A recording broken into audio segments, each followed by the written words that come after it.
사람이었어요. 근데 하나님에 대해서 잘 몰라요. 하나님이 그를 다 택하죠. 그리고 베드로를 보내줍니다. 베드로가 이것을 사람을 받고 그리고 그가 환상 중에 깨닫고 찾아가죠. 찾아가서 고넬을 맞습니다. 고넬료는 그때 그냥 맞는 게 아니라 자기와 자기 일가, 친척이죠. 자기 가족과 자기 일가와 친구들을 모았어요. 그래서 베드로를 초청한 거예요. 베드로가 가서 설교한 겁니다. 베드로가 설교했을 때 하나님의 성령이 임했어요. 방언을 말하고 그들이 하나님을 높임을 들은 일을 하였습니다. 그러니까 이 사람들이 얼마나 마음으로 준비를 했겠어요. 그와 그 가족과 친척과 친구들이 모여가지고 베드로를 기다립니다. 그리고 그의 말을 간절한 마음으로 받았어요. 그러니까 성령이 맞아요. 마음을 활짝 열고 회개하고 그 말씀 그대로 믿으니까 성령이 마신 거예요. 베드로의 설교가 그냥 복잡하지 않습니다. 사람들이 예수를 죽였는데 하나님이 그를 살리셨다. 그리고 하나님께서 나사렛 예수에게 성령과 능력을 기름부터 다사 저가 두루 다니시며 착한 일을 행하시고 마귀에게 들린 모든 자를 고치셨으니 이는 하나님이 함께 하셨으니라. 그가 이제 산자와 죽은 자의 재판장이시다. 그리고 그 예수라는 그 이름을 힘입어서 죄사함을 받게 하셨다. 이게 끝이에요. 이 말을 들으니까 성령이 말했어요. 간단하죠. 간단하지만은 정말 이걸 믿고 있느냐는 거예요. 사람들 오늘날 예수의 죽으심 믿습니까? 부활하심을 믿습니까? 승천하심 믿습니까? 그가 산자와 죽은 자의 재판장이심을 믿습니까? 정말 예수라는 그 이름을 힘입어서 죄사함 받는 거 믿습니까? 그의 능력을 믿으십니까? 그 믿음에 대해서 사람들에게 물어보면 쉽지 않아요. 쉽게 말한다 할지라도 정말 삶 가운데 그것을 인정하느냐 하면은 이게 매치가 좀 잘 안 돼요. 그래서 우리는 철저하게 단순하지만은 예수님이 누구신가? 나의 주님이십니다. 나의 구원자이십니다. 이 말씀 속에서도 넉넉히 하나님의 관심을 끌 수 있고 성령이 임할 수 있고 성령으로 충만해질 수가 있습니다. 그런데 문제는 뭐냐면 마음이에요. 각 사람이 하나님의 말씀을 받는 그 마음이에요. 그래서 우리는 충비될 신령 하나님의 말씀을 정말 사모하십니다. 그리고 그 말씀을 날마다 정말 인정하면서 따라가고자 하는 닮아가고자 하는 정말 활짝 열린 신령 우리 주님과 함께 한다는 것을 말해주고 믿는 것입니다. 자, 계속적으로 이제 8절을 보겠습니다. 8절의 믿음으로 아브라함. 이제 아브라함의 믿음을 말하고 있습니다. 노아의 믿음에 대해서 우리 확인하고요. 8절에 아브라함의 믿음을 확인합니다. 믿음으로 아브라함은 부르심 말하실 때에 순종하여 장래 기업으로 받을 땅에 나가세 갈 바를 알지 못하고 나갔다 했습니다. 자, 여러분, 아브라함은 누굽니까? 아브라함은 믿음의 조상이라고 하죠. 믿음의 조상 아브라함. 그 아브라함의 믿음이 어떤 믿음이냐? 로마서 4장 17절에 말하기를 그는 죽은 자를 산자와 같이 부르시며 없는 것을 있는 것처럼 부르시는 하나님을 믿었다 했어요. 자, 죽은 자를 산자와 같이. 그러니까 예수 그리스도께서 죽으시고 부활하셨잖아요. 예수님의 죽으심과 부활하심. 그리고 없는 것을 있는 것처럼. 그러니까 하나님께서 이 세상을 아무것도 없는 상황에서 하나님이 이 세상을 만드셨잖아요. 그러니까 창조주 하나님. 이렇게도 우리가 큰 개념으로 생각할 수 있겠지만 아브라함의 그 당시에 아브라함이 생각하고 있는 믿음이라는 것은 없는 것을 있는 것처럼 죽은 자를 산자와 같이 할 때 죽은 자를 산자와 같이 할 때 이삭이 하나님께서 바쳐라 했잖아요. 그러니까 이삭을 데려가면서 내가 하나님께 이것을 드린다 할지라도 하나님의 약속이 있기 때문에 이삭에 대한 하나님의 약속이 이미 임했잖아요. 그러니까 하나님은 그를 살리실 것이다. 이런 믿음을 가지고 그래서 하나님의 말씀 믿고서 그 약속 따라서 실천하고 순종한 그 믿음을 하나님이 보시고, 아브라함의 믿음이 그거예요. 죽은 자를 산자처럼 부르실 것이다. 또 두 번째는 없는 것을 있는 것처럼 부르시는 하나님이시다. 이 말이 뭐냐면 자기는 자식이 없잖아요. 86세에 하갈을 통해서 이스마엘을 낳았습니다. 그런데 본처에게는 아들이 없어요. 자식이 없어요. 하나님의 관심은 이 본처를 통해서 낳기를 원하시는데, 이게 이제 자식이 없으니까, 그리고 나이가 100세가 되었을 때 이삭을 낳았어요. 그러니까 100세가 되었기 때문에 자식을 가질 수가 없는 상황이에요. 아브라함도 그렇고 사라도 그래요. 그 당시에 사라 나이가 90세. 성경에 말하기를 그는 단사라였으며, 즉 경수가 말랐다 이거야. 그러니까 더 이상 자식을 가질 수가 없어요. 그런데 자식을 낳았습니다.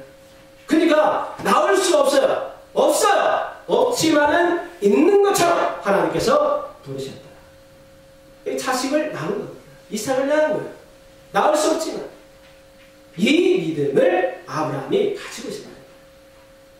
그러니까 그 이스마엘을 86세에 낳았고, 그리고 이삭을 100세에 낳았으니까 한 14살 아니면 15살 정도 차이가 나겠죠. 그 이삭을 낳을 수 없는 상황에서 낳았습니다. 이게 말이 됩니까? 일반적으로 생각할 때, 아니 이게 아빠도 낳을 수 없는 상태요, 엄마도 낳을 수 없는 상태인데 아기가 나왔어요. 이것이 놀라우신 하나님의 약속이고, 그 약속을 믿는 믿음의 역사라는 것을 성경은 말해주고 있는 거죠. 그래서 이 아브라함의 그 태에서 믿음으로 말하고 있는데, 처음 부르심을 받았을 때 순종했어요. 순종했는데 장래의 기업을 받을 딱 가나안 땅에 나가서 갈 바를 알지 못하죠. 갈대 우르에서 출발해가지고 어디로 갈지 몰라요. 그냥 하나님의 인도 따라 간 겁니다. 가니까 가나안이요. 그래서 9절에 보면 믿음으로 저가 외방에 있는 것 같이 약속하신 땅에 우거하여 동일한 약속을 이업으로 함께 받은 이삭과 야곱. 동일한 약속을 이삭과 야곱도 같이 받았다는 거예요. 근데 외방에 있는 것 같이 외국에 있는 것처럼.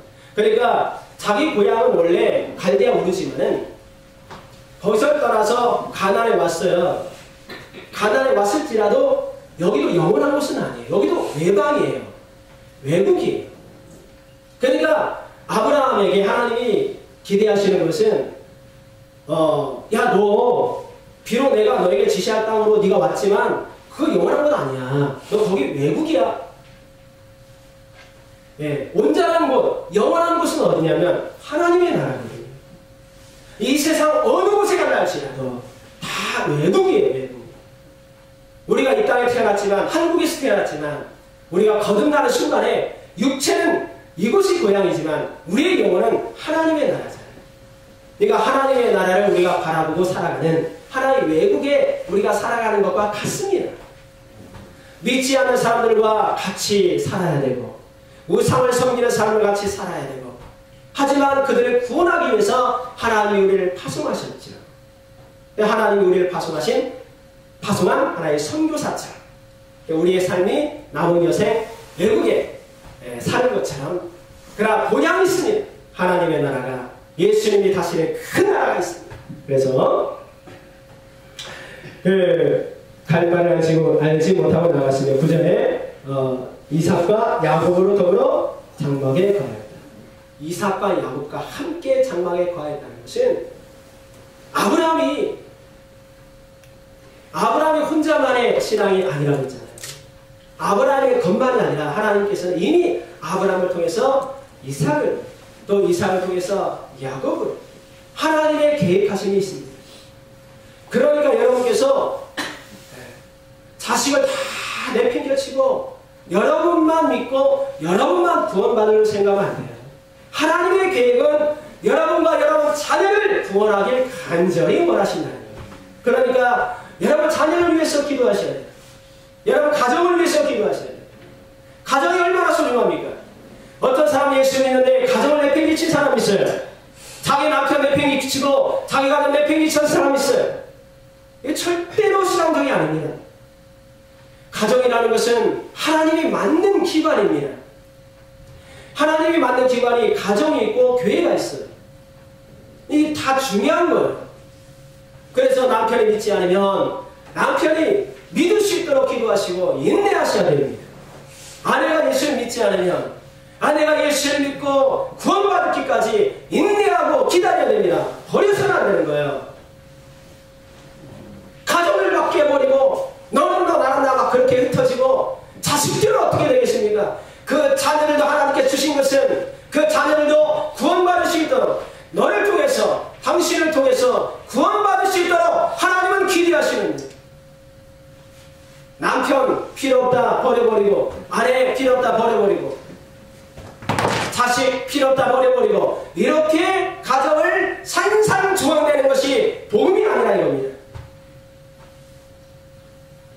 교회가 이와 같이 우리 하나님께서 원하시는 그러한 모습으로 세워졌을 때에 정말 하나님이 기뻐하실 만한 그 믿음으로서 반석 위에 세워지는 역사, 가정도 마찬가지입니다.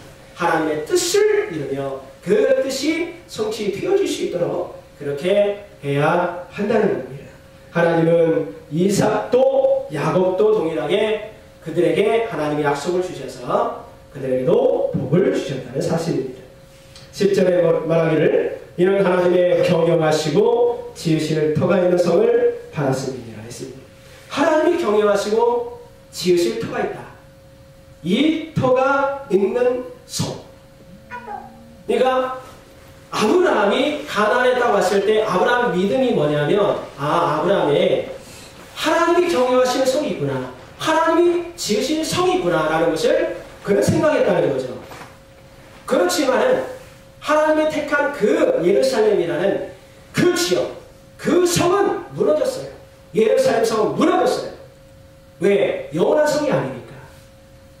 그러나 이제 예수 그리스도의 나라는 영원히 하나님이 경영하시고 하나님이 지으시는 성이요 하나님의 나라요 예수 그리스도의 나라입니다.